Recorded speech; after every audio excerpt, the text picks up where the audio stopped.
ഇനിയും സെല്ലുലോസാണ് ബാക്കിയുള്ളത്. ചെടികളുടെ ഇലകളും പൂക്കളും തണ്ടുകളും വേരുകളും എല്ലാം നിർമ്മിച്ചിരിക്കുന്നത് സെല്ലുലോസ് കൊണ്ടാണ്.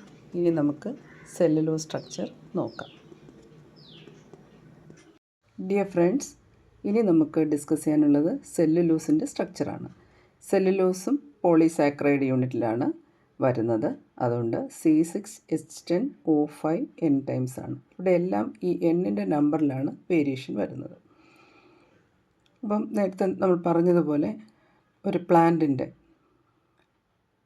സ്റ്റെമ്മ്, റൂട്ട്, ലീഫ്, ഫ്ലവർ എന്ന് വേണ്ട എല്ലാ ബോഡി പാർട്സും അതിൻ്റെ മെയിനായിട്ട് അതിൻ്റെ സെൽ വാളിൻ്റെ കോൺസ്റ്റിറ്റ്യുവൻ്റായിട്ടുള്ള കാർബോഹൈഡ്രേറ്റാണ് സെല്ലുലോസ്. അപ്പോൾ ഇവിടെയും നമ്മളിതിനെ ഹൈഡ്രലൈസ് ചെയ്താൽ അൾട്ടിമേറ്റ് പ്രോഡക്റ്റ് ഡി ഗ്ലൂക്കോസ് തന്നെയാണ്. So the monomeric unit of cellulose is also D glucose. ഇനി ഇവിടെ നമ്മൾ ഇതുവരെ ഡിസ്കസ് ചെയ്യുന്നുള്ളൊരു വ്യത്യാസം, ഇവിടെ രണ്ട് ഗ്ലൂക്കോസ് യൂണിറ്റുകൾ യുണൈറ്റ് ചെയ്ത് കിട്ടുന്ന ഡൈസാക്കറൈഡ് എന്ന് പറയുന്നത് ഇതുവരെ നമ്മൾ ഡിസ്കസ് ചെയ്യാത്ത തരം ആണ്. That is cellobiose. അപ്പം സെല്ലോബിയോസ് എങ്ങനെ മാൾട്ടോസിൽ നിന്ന് അല്ലെങ്കിൽ സൂക്രോസിൽ നിന്ന് ഡിഫറെൻ്റ് ആയിരിക്കുന്നു എന്ന് മനസ്സിലാക്കി കഴിഞ്ഞാൽ നമുക്ക് സെല്ലുലോസ് സ്ട്രക്ചർ വേഗത്തിൽ മനസ്സിലാക്കാം. സെല്ലോബിയോസിൻ്റെ പേരെന്താണെന്ന് നോക്കാം. ദാറ്റ് ഈസ് 4O, ഫോർത്ത് കാർബണിൽ നിന്നാണ് ഓക്സൈഡ് ലിങ്കേജ് വന്നിരിക്കുന്നത്. Beta D glucopyranosyl D glucopyranose. ഇത്രയും ഭാഗം D glucopyranosyl D glucopyranose എന്ന് പറയുന്നത് മാൾട്ടോസ് പോലെ തന്നെയാണ്. രണ്ട് ഗ്ലൂക്കോസ് യൂണിറ്റ്, രണ്ടും പൈറനോസ് റിംഗ് സ്ട്രക്ചർ തന്നെ. പക്ഷെ ഇവിടെയാണ് ഒരു വ്യത്യാസം. എന്താണ്? 4O ബീറ്റയാണ്. അതേസമയം നമ്മൾ മാൾട്ടോസിൽ കണ്ടത് 4O alpha D glucopyranosyl D glucopyranose. അവിടെ ആൽഫയിൽ നമ്മൾ പറഞ്ഞ ആൽഫ എന്ന് ഉദ്ദേശിച്ചിരിക്കുന്നത് ഇവിടുത്തെ ആൽഫ OH അവിടെ ഉണ്ട്. അപ്പോൾ ഇവിടുത്തെ ആൽഫ OH ആണ് ഈ റിങ്ങിൽ ഗ്ലൈക്കോസൈഡ് റിങ് ഫോം ചെയ്തിരിക്കുന്നത്. അപ്പം ഫസ്റ്റ് ഗ്ലൂക്കോസ് യൂണിറ്റ് ഫോർത്ത് കാർബണിലെ OHഉം സെക്കൻഡ് യൂണിറ്റിലെ ആൽഫ OH ഗ്രൂപ്പും കൂടെയാണ് H2 എലിമിനേറ്റ് ചെയ്ത് ഗ്ലൈക്കോസിഡിക് ലിങ്കേജ് ഉണ്ടാക്കിയിരിക്കുന്നത്. അതുകൊണ്ട് അതിനെ 4O ആൽഫ ഡി ഗ്ലൂക്കോ. ഇവിടെയും അങ്ങനെ തന്നെയാണ്, 4O പക്ഷേ ബീറ്റയാണ്, ബീറ്റ ഡി ഗ്ലൂക്കോ. അപ്പോൾ എന്തായിരിക്കും സ്ട്രക്ചർ? ഈ H ഇപ്പുറത്തോട്ട് മാറിയിട്ട് OH ലെഫ്റ്റ് സൈഡിൽ വന്നിട്ട് വളരെ ഈസി ആയിട്ട്, അപ്പോൾ ലിങ്ക് ഇവിടെ ഇങ്ങനെ ചുറ്റി വരേണ്ട കാര്യമില്ല, ഡയറക്റ്റ് ലിങ്കാണ് അല്ലേ. ഇനി നമുക്ക് സെല്ലോബിയോസിൻ്റെ സ്ട്രക്ചർ നോക്കാം. It's A disaccharide unit formed from 2 D glucose units. അപ്പോൾ ഇവിടെ ഫസ്റ്റ് പൈറാനോസൈൽ ഗ്ലൂക്കോസ് തന്നെയാണ്. 1 2 3 4 5. ഓക്കെ, ഇവിടെയും 1 2 3 4 5. അപ്പോൾ രണ്ട് പൈറാനോസ് ഗ്ലൂക്കോസ് സ്ട്രക്ചർ. ഇവിടെ ഇൻ്റർ മോളിക്കുലാർ ഓക്സൈഡാണ് നമ്മൾ നോക്കേണ്ടത്. ഇവിടെ മാൾട്ടോസിൻ്റെ കേസിലെ പോലെ ഫോർത്ത് കാർബണിലെ OH ആണ് ഈ ഗ്ലൈക്കോസിഡിക് ലിങ്കേജ് എടുക്കുന്നത്. പക്ഷെ ഇവിടെ നോക്കൂ, ഡയറക്റ്റാണ്. അതായത് ഈ OH ലെഫ്റ്റ് സൈഡിലായിരുന്നു, ഈ അനോമറിക് കാർബണിൻ്റെ OH ലെഫ്റ്റ് സൈഡിലാണെങ്കിൽ അതുമായിട്ട് ഈസി ആയിട്ടാണ് റിങ് വന്നിരിക്കുന്നത്. അതേസമയം മാൾട്ടോസിൽ നമ്മൾ കണ്ടത് അവിടെ റൈറ്റ് സൈഡിലുള്ള OH വളഞ്ഞ് ഇങ്ങനെ എടുത്തിട്ട് റൈറ്റായിട്ട് തന്നെ, കാരണം H ലെഫ്റ്റ് സൈഡിൽ തന്നെ ഇരിപ്പുണ്ട്. അപ്പോൾ OH റൈറ്റിലാണ്. വേണമെങ്കിൽ ഈ റിങ് നമുക്ക് ഇങ്ങനെ പൊക്കി വരാം. ഇങ്ങനെ പൊക്കി വരയ്ക്കുമ്പോൾ എന്താണ്, പിന്നെ ഇത് വരയ്ക്കാൻ ബുദ്ധിമുട്ടാണ്. അതുകൊണ്ടാണ് ഈ റിങ് ഇങ്ങനെ കൊടുത്തിട്ട് ഇവിടെ വരച്ചേക്കുന്നത് മാൾട്ടോസിൻ്റെ സ്ട്രക്ചറിൽ. അപ്പോൾ എന്തായാലും മാൾട്ടോസിൽ ആൽഫ ഹൈഡ്രോക്സി, ഇവിടെ ആൽഫ പൊസിഷനിലുള്ള OH, അതായത് ഓക്സൈഡ് റിങ്ങിൻ്റെ റൈറ്റ് സൈഡിലുള്ള OH ആണ് ഈ ഫോർത്ത് കാർബണുമായിട്ട് ലിങ്ക് ചെയ്യുന്നത്. ഇവിടെ OH റിങ്ങിൻ്റെ ഓക്സൈഡ് റിങ്ങിൻ്റെ ഓപ്പോസിറ്റ് സൈഡിലുള്ള OH ആണ് ഫോർത്ത് കാർബണുമായിട്ട് ലിങ്ക് ചെയ്യുന്നത്. അതുകൊണ്ടത് 4O തന്നെ, ഫോർത്ത് കാർബണിലാണ് ഓക്സൈഡ് ലിങ്കേജ് വരുന്നത്. പക്ഷേ ഇവിടെ ബീറ്റ ആണ്. ഇവിടുത്തേനെ സ്പെസിഫൈ ചെയ്യുന്നില്ല, കാരണം അതവിടെ ഫ്രീ ആണ്. മാൾട്ടോസിലും അത് ഫ്രീ ആയിരുന്നു. അതുകൊണ്ടാണ് അത് റെഡ്യൂസിങ് ഷുഗറാണെന്ന് നമ്മൾ പറഞ്ഞത്. അത് വേഗം CHO ആയിട്ട് മാറാൻ പറ്റും അവിടെ. ഇവിടെയും അതുപോലെ തന്നെയാണ്. ഇത് നമുക്ക് അങ്ങനെ തന്നെ പ്രതീക്ഷിക്കാം. ഇത് റിങ് ബ്രേക്ക് ചെയ്ത് കഴിഞ്ഞാൽ CHO ആയിട്ട് മാറും. ഇതുകൊണ്ട് ഇതും റെഡ്യൂസിങ് ഷുഗർ ആയിരിക്കും. അപ്പോൾ ഈ ഒരു ഡിഫറൻസാണ് സെല്ലോബിയോസിനുള്ളത്. ഇനി നമുക്ക് നോക്കേണ്ടത് ഇതെങ്ങനെയാണ് പോളിമറൈസ് ചെയ്യുന്നത്. പോളിമറൈസേഷനിൽ ഇവിടെ റിംഗ് സ്ട്രക്ചർ, പൈറാനോസ് റിംഗ് സ്ട്രക്ചർ വരച്ചു. ഇങ്ങനെ n number of rings join ചെയ്തിരിക്കുകയാണ്. ഇവിടെയുള്ള വ്യത്യാസം എന്ന് പറഞ്ഞാൽ ഒരു റിങ് നമ്മൾ ഓക്സിജൻ, നമ്മുടെ പൈറാനോസ് റിങ്ങിലുള്ള ഓക്സിജൻ അപ്വേർഡാണ് വരയ്ക്കുന്നതെങ്കിൽ തൊട്ടടുത്ത് അത് ഡൗൺ ആയിട്ട് വരയ്ക്കും. അപ്പോൾ ഇവിടെ നമ്പറിംഗ് എന്ന് പറയുന്നത് ഇത് എപ്പോഴും ഫസ്റ്റ് കാർബണും 5th കാർബണും കൂടെയാണ് ബോണ്ട് വരുന്നത് അല്ലേ. ഫസ്റ്റ് കാർബണും 5th കാർബണും, ഇത് 6th കാർബണാണ്. അപ്പോൾ ഇത് 1 2 3 4 5 6.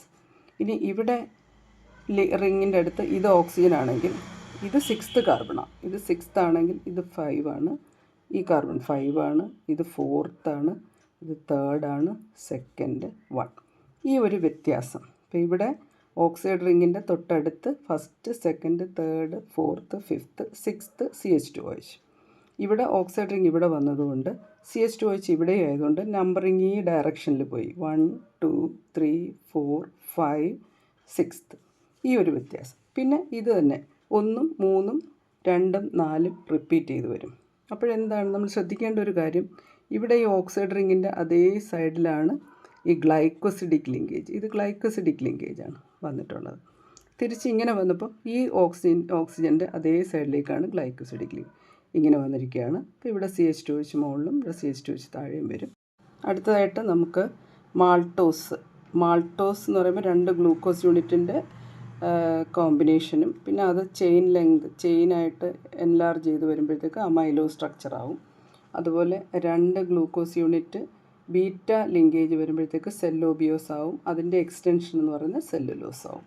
ഇപ്പം മാൾട്ടോസിലാണെങ്കിൽ എല്ലാ ഓക്സൈഡ് റിങ്ങും ഒരേ സൈഡിലോട്ടാണ് വരുന്നത്. ഇതിപ്പം ഇവിടെ ഇത് നമ്മളിങ്ങോട്ട് എക്സ്റ്റെൻഡ് ചെയ്ത ഓക്സൈഡ് റിങ് എല്ലാം ഡൗൺവേർഡാണ്. CH2OH എല്ലാം മുകളിലോട്ട് വരും.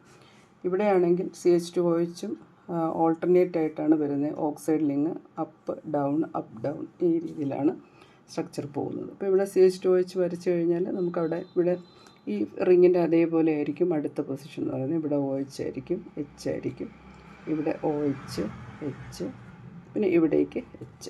ഈ രീതിയിൽ നിങ്ങൾക്ക് cellobiose leading to cellulose and maltose leading to amylose. പിന്നെ അമൈലോപെക്റ്റിൻ ആകുമ്പം കുറേ അമൈലോസ് ലിങ്കേജ് വന്നിട്ട് അമൈലോസ് ചെയിൻസ് വന്നിട്ട് CH2O ക്രോസ് ലിങ്കിങ് വരുമ്പോഴാണ് അമൈലോപെക്റ്റിൻ ആകുന്നത്. അപ്പോൾ ഇത്രയും കാര്യങ്ങളാണ് നിങ്ങൾക്ക് നോക്കാനുള്ളത്. അടുത്തതായി നമുക്ക് ഗ്ലൈക്കോജനും കൂടി നോക്കാം. ഗ്ലൈക്കോജൻ എന്ന് പറയുന്നത് നമ്മൾ കഴിക്കുന്ന സ്റ്റാർച്ച് ഡൈജഷന് ശേഷം ഗ്ലൂക്കോസായി മാറുകയും എക്സസ് വരുന്ന ഗ്ലൂക്കോസിനെ ബോഡി ലിവറിൽ സ്റ്റോർ ചെയ്ത് വെച്ചിരിക്കുന്ന പോളിസാക്കറൈഡ് ഫോമാണ് ഗ്ലൈക്കോജൻ. ഇപ്പോൾ ഗ്ലൈക്കോജൻ്റെ സ്ട്രക്ചർ പരിശോധിച്ചാൽ അമൈലോപെക്റ്റിനുമായിട്ട് വളരെ സിമിലറാണ് സ്ട്രക്ചർ. അതായത് അമൈലോസ് ചെയിൻസും ക്രോസ് ലിങ്ക്ഡ് CH2O ലിങ്കേജുമാണ് ഉള്ളത്. പിന്നെ എന്താണ് വ്യത്യാസം എന്ന് ചോദിച്ചാൽ ഈ അമൈലോപെക്റ്റിൻ്റെ ഒരു ചെയിൻ്റെ ആവറേജ് ലെങ്ത് എന്ന് പറയുന്നത് 24 ഗ്ലൂക്കോസ് യൂണിറ്റ് ആയിരിക്കും വരുന്നത്. പക്ഷേ ഗ്ലൈക്കോജനകത്ത് ഒരു 10 മുതൽ 14 ഡി ഗ്ലൂക്കോസ് യൂണിറ്റ്സാണ് വരുന്നത്. അപ്പോൾ നമുക്ക് വേണമെങ്കിൽ ഇങ്ങനെ എഴുതാം, C6H10O5 N എന്ന് പറയുന്നത് അവിടെ 10 to 14 ആയിരിക്കും വരുന്നത്. അമൈലോപെക്റ്റിന് നമ്മൾ നേരത്തെ പറഞ്ഞു ഒരു 3000ഓളം വരും. 3000 കാര്യങ്ങളാണ്. ഇതോടുകൂടി നമുക്ക് പോളി സാക്കറൈഡ്സിൻ്റെ ഡിസ്കഷൻ ഏതാണ്ട് അവസാനിപ്പിക്കാം. പിന്നെ നിങ്ങൾക്ക് അതിൻ്റെ ഇൻഡസ്ട്രിയൽ ആപ്ലിക്കേഷനും അങ്ങനെയുള്ള കാര്യങ്ങളൊക്കെയാണ്, അത് പുസ്തകം വായിച്ച് മനസ്സിലാക്കാം. അപ്പോൾ ഇവിടെ എങ്ങനെയാണ് ഡൈസാക്കറൈഡ് ഫോം ചെയ്യുന്നത്, ഡൈസാക്കറൈഡ് യൂണിറ്റുകൾ എങ്ങനെയാണ് ബൈൻഡ് ചെയ്തിരിക്കുന്നത്. ഗ്ലൂക്കോസും ഫ്രക്ടോസും വന്നാൽ അത് സൂക്രോസാണ്. ഗ്ലൂക്കോസും ആൽഫ ലിങ്കേജ് വന്നാൽ അത് മാൾട്ടോസാണ്. ഗ്ലൂക്കോസും ബീറ്റ ലിങ്കേജ് വന്നാൽ അത് സെല്ലോബിയോസ് ആണ്. അപ്പോൾ സെല്ലോബിയോസ് പോളിമറൈസ് ചെയ്ത് സെല്ലുലോസ് കിട്ടും. മാൾട്ടോസ് പോളിമറൈസ് ചെയ്ത് അമൈലോസ് കിട്ടും. പല അമൈലോസ് വന്നിട്ട് അതിന് ക്രോസ് ലിങ്കിങ് വരുമ്പം അത് അമൈലോപെക്റ്റിൻ ആവും. ഇങ്ങനെയാണ് പോളിസാക്കറൈഡ്സിൻ്റെ ഒരു സ്ട്രക്ചർ. ഓക്കെ, ഇത് മനസ്സിലാക്കി പഠിച്ചാൽ വളരെ ഇൻട്രസ്റ്റിംഗ് ആണ്. നമ്മൾ ആ വരച്ച് നോക്കി കഴിയുമ്പോഴത്തേക്ക് അത് പിന്നെ നിങ്ങൾക്ക് ആ റിംഗ് സ്ട്രക്ചറാണ്. റിംഗ് സ്ട്രക്ചർ വരയ്ക്കുമ്പം അതിൻ്റെ OH പൊസിഷൻ എന്ന് പറയുന്നത് നമ്മൾ ആ ഹാവൂത്ത് സ്ട്രക്ചർ വരയ്ക്കുമ്പം H സെയിം സൈഡിൽ വരുന്നത് OH എങ്ങനെയാണ് വരുന്നത് അതേപോലെ അപ്പായിട്ട് വരയ്ക്കുക. റിങ്ങിൻ്റെ മുകളിൽ വരയ്ക്കുമ്പം മുകളിൽ വരുന്ന ആറ്റംസ് എല്ലാം ഒരേ സൈഡിൽ വരുന്ന ആറ്റംസ് ആയിരിക്കും. പിന്നെ ശ്രദ്ധിക്കേണ്ടത് ആ CH2OH എപ്പോഴും ഈ റിങ്ങിന് പുറത്തേക്കായിരിക്കും വരയ്ക്കുന്നത് മിക്ക കേസിൽ. അതും കൂടെ നോക്കിയാൽ മതി. അതിന് കുറച്ച് റീസണൊക്കെ ഉണ്ട്. ഇങ്ങനെ റിംഗ് സ്ട്രക്ചറും പിന്നെ ചെയർ കോൺഫിഗറേഷനും ഒക്കെ ഉണ്ട്. അത് ഇനിയും ഹയർ ക്ലാസ്സിലായിരിക്കും ഡിസ്കസ് ചെയ്യുന്നത്. ഓക്കെ.